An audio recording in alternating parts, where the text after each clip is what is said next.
At the time, the owner of the Lakers, Jerry Buss, said it was like watching a miracle happen. And for those of us watching on TV or were there, it really was one of those things you just couldn't believe was possible.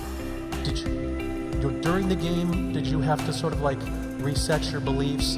I know Lamar Odom was saying you can't get 60, you can't get 70, or did you just let it flow and whatever happened, happened, or were you really like gunning for numbers? No, I always dreamed as a kid that it was possible to score 80 or 90 or 100. I always just like had a dream. Like sometimes you lay down in bed and you visualize things. And you just kind of that's at least how I would go to sleep. I'd lay down, I'd imagine playing for the Lakers, and I'd imagine what the uniforms look like. I'd imagine who would be playing, and, the smell of the arena and all sorts of stuff. And I would see myself, getting hot. Score 10 straight points, but in a dream, like, why would you ever interrupt that? Like, you're not going to have a dream and be like, okay, and then he misses his next 6. Like, it's not going to happen.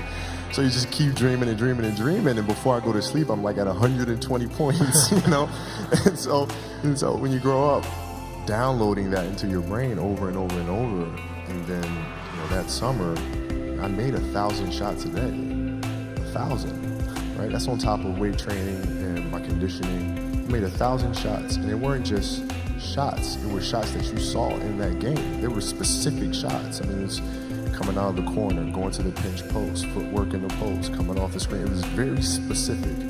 So when you download that into your system, and you go out in the court and you're just executing things that you've done thousands of times before, and you have that dream, then that becomes possible. Yeah, everything's been not choreographed, but it's been practiced so many times that it's second nature. There's why reinvent it? Like, I don't understand that. You go out and play the game and you're just trying to create something new. No, this is what I do. This is what I do extremely well. You're gonna have to stop me from doing that. And if you do stop me from doing that, I have a counter to that. Done. Made a promise to myself from that day that I was gonna work that hard every single day so that when I do retire, I have no regrets. And that was the most important thing for me, is to leave no stone unturned, get better every single day.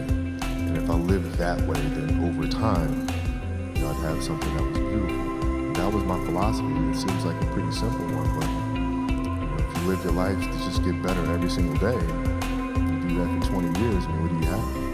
I used to watch and study the games, the Bulls teams,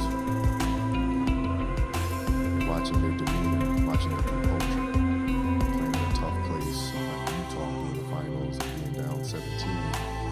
But everybody was like this. You couldn't tell if they were down 17 or up 20 or a tie game. It never changed. And I was wondering what the hell that is. And that's why I started doing more research. And when Phil came, I immediately gravitated to it. And found myself accepting the challenge of finding what that space is. And for the 81-point game, man, to be honest, I wasn't even thinking about the game. My knee was hurting so much.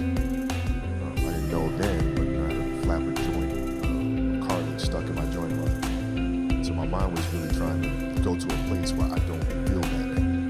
And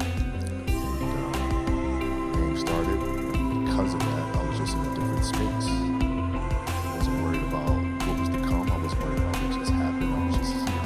I was just there in the moment, playing plays right in front of me. Your focus is